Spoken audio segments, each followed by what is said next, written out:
Você só vai ficar bom em criativo quando você parar de focar em criativo.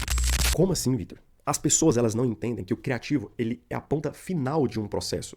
E que para você chegar num bom criativo, existe toda uma trajetória que antecede o criativo e que ela está diretamente relacionada à pesquisa de público. Se você tem dúvida do que você coloca no seu anúncio, do que você vai mostrar, do que você vai falar, enfim, se você tem dúvida, Vitor, o que eu coloco no meu anúncio? Essa é uma dúvida que eu sempre tenho. O que eu falo no meu anúncio? Quando eu falo isso? Quando eu falo aquilo? Para quem eu mostro isso? Para quem eu mostro aquilo? É porque você não entende o seu público. Porque a partir do momento que você entender o seu público, você nunca mais vai ficar em dúvida do que levar para o seu criativo.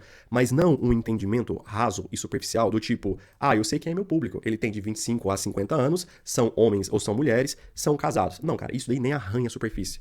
Tá? Você precisa entender o seu público em um nível muito mais profundo, tá? Descobrindo quais são as emoções, tá? Que você precisa ativar no seu cliente para que ele compre de você. Quais são as emoções? Porque a compra é um ato emocional justificado depois pela razão.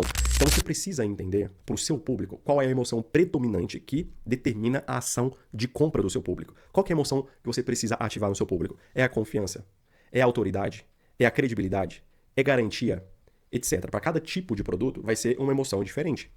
Então você precisa entender qual é a emoção que você, apertando essa tecla, digamos assim, emocional do seu público, você percebe um impulso muito maior da parte dele, tá? Na direção de comprar o seu produto. Então você precisa entender o seu público em um nível emocional, não em nível de características, beleza? E você só vai ficar bom em criativo quando você começar a focar muito mais no seu público do que ficar tentando fazer o criativo, acertar o criativo, sem esse entendimento. Porque o criativo, como eu te disse, ele é o final da jornada. É o final desse processo de estudo de público, de formato, de padrão de comportamento, e aí no final você junta tudo e não tem dúvida nenhuma do que você vai levar para o seu criativo.